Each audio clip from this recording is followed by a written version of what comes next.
Vale, vamos a hablar de cómo construir una auténtica fortaleza digital.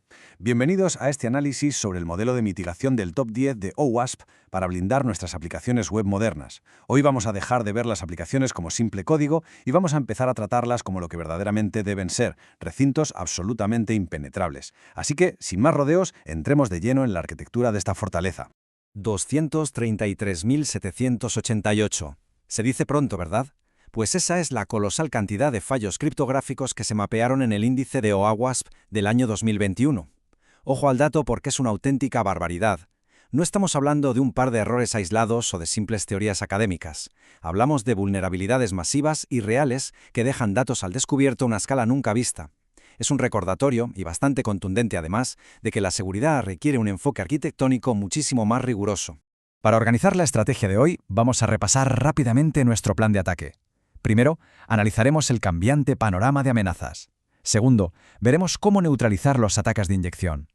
Tercero, abordaremos la seguridad de los límites del cliente.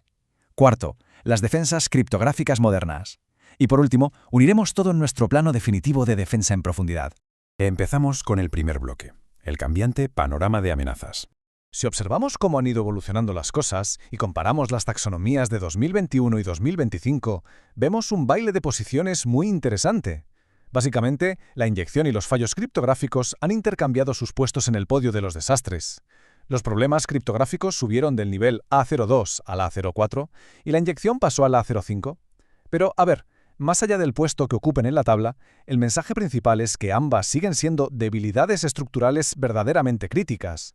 Ya sea una clave que se ha gestionado fatal o una consulta a la base de datos que ha sido manipulada, el problema de fondo es exactamente el mismo, y el aislamiento del sistema se rompe en 1000 pedazos cuando un adversario mete la mano. Pasamos al siguiente nivel de nuestra fortaleza, la neutralización de ataques de inyección. Bueno, hay que entender la inyección por lo que realmente es: un fracaso estrepitoso a la hora de marcar los límites.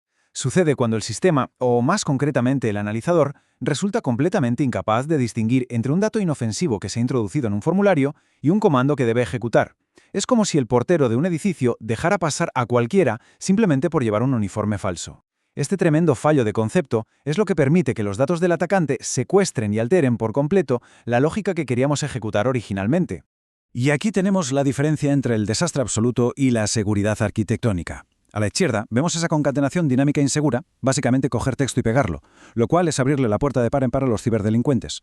A la derecha, la opción robusta, usar una consulta parametrizada con variables de vinculación explícitas. La regla de oro aquí es que los datos introducidos deben tratarse estricta y únicamente como datos literales. Por cierto, usar procedimientos almacenados no es ninguna solución mágica. Si por dentro siguen usando código dinámico, el riesgo de inyección sigue vivito y coleando, solo que se ha mudado del código a la base de datos. Y cuidado, que esta separación también hay que aplicarla a rajatabla en entornos no SQL, para evitar que nos inyecten operadores. Pero claro, el riesgo de inyección no se ha quedado estancado en el pasado, ha mutado y ha llegado hasta la inteligencia artificial. Para proteger arquitecturas emergentes, como los grandes modelos de lenguaje, contra la inyección de prompts, necesitamos algo que llamamos arquitectura de control tripartito. Son 3 pasos muy claros. Paso 1. Control de entrada, pasando un filtro muy riguroso a los datos antes de que siquiera toquen el modelo. Paso 2. Control de salida, revisando con lupa las respuestas para asegurar que no se fuguen políticas internas del sistema. Y paso 3, control de acciones, o sea, asegurar que cualquier herramienta que la IA decida ejecutar esté totalmente limitada por los permisos del usuario original. Avanzamos por nuestro plano arquitectónico y llegamos al tercer punto, la seguridad de los límites del cliente. Aquí tenemos que romper un mito enorme y bastante peligroso, la idea de que existe una única forma de codificar que sirve para todo. Pues no, para evitar el temido cross-site scripting, el contexto lo es absolutamente todo. Si echamos un vistazo a los datos, en realidad es que hablan por sí solos, la codificación de entidades que nos salva la vida en el cuerpo HTML resulta completamente inútil en el entorno de ejecución de JavaScript, donde se necesita codificación hexadecimal. Usar la misma regla para ambos es dejar el sistema totalmente desprotegido. Hay que aplicar la codificación correcta según el contexto, y al manipular el DOM debemos huir de propiedades letales como inner HTML. Eso es literalmente jugar con fuego. Siempre hay que apostar por alternativas seguras como text content. En esta misma frontera del cliente nos topamos con otra amenaza, la falsificación de solicitudes entre sitios o CSRF. Por suerte, el patrón de token sincronizador lo neutraliza por completo con 3 simples pasos. Primero, el servidor genera un token criptográfico único. Segundo, el cliente devuelve ese token en una cabecera HTTP personalizada cada vez que intenta realizar una operación. Y tercero, el servidor valida que el token sea correcto. Pero, y este es el detalle vital que nunca se debe pasar por alto, este token jamás, bajo ningún concepto, debe viajar a través de las cookies por defecto del navegador. Si lo hace, el navegador lo enviaría automáticamente en solicitudes cruzadas y echaría por tierra toda nuestra defensa. Nos adentramos ahora en el terreno más técnico. Sección 4. Defensas criptográficas modernas. Históricamente, las contraseñas se guardaban usando algoritmos rápidos como MD5 o SHA. El problema es que a día de hoy esos algoritmos caen en un suspiro si alguien los ataca usando tarjetas gráficas modernas trabajando en paralelo. Es una locura lo rápido que los rompen. Por eso nuestro estándar de oro actual son los algoritmos intensivos en memoria, como Argon 2CD.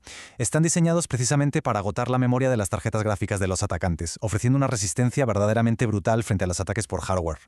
Ahora bien, ponerles un poquito de sal criptográfica a las contraseñas ya no es suficiente si nos roban toda la base de datos de golpe. Tenemos que dar un paso más y usar lo que conocemos como peppering o pimienta. Esto consiste en una clave secreta global que aplicamos a todos los hashes, pero que, y esta es la clave del asunto, guardamos completamente separada de la base de datos principal. Lo ideal es almacenarla en un módulo de seguridad de hardware, o HSM. Al separar las cosas de esta manera, garantizamos que, aunque los servidores caigan por completo, los atacantes se quedarán con las manos vacías porque les falta esa llave maestra externa.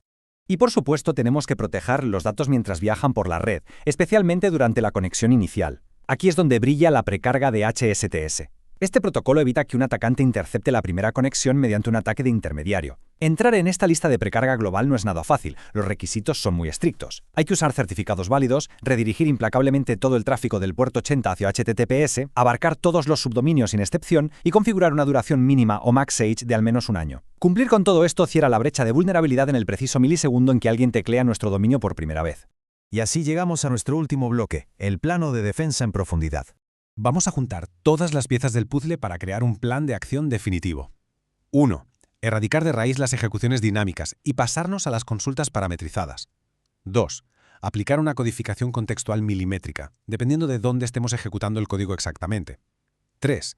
Imponer el uso de tokens sincronizadores, manteniéndolos siempre alejados de las cookies tradicionales. 4. Blindar las contraseñas usando Argon 2ID y añadiéndoles peppering desde un hardware externo y seguro. Y 5. Proteger las redes de principio a fin exigiendo HCTS global. La verdadera ciberseguridad no es magia. Reside en mantener un aislamiento inquebrantable del contexto en absolutamente cada una de las capas de nuestra arquitectura. Para cerrar este análisis, pongamos sobre la mesa una pregunta bastante incómoda, pero totalmente necesaria. Después de repasar cómo se construye una verdadera defensa, cabe preguntarse, ¿garantizan realmente los sistemas actuales de nuestras organizaciones una separación hermética entre el contexto de ejecución y los datos en los que no podemos confiar? Si la respuesta no es un sí categórico, entonces es el momento exacto de coger este plano de defensa en profundidad y empezar a auditar cada uno de esos límites. Ha sido un verdadero placer compartir esta exploración de los cimientos de la seguridad web moderna.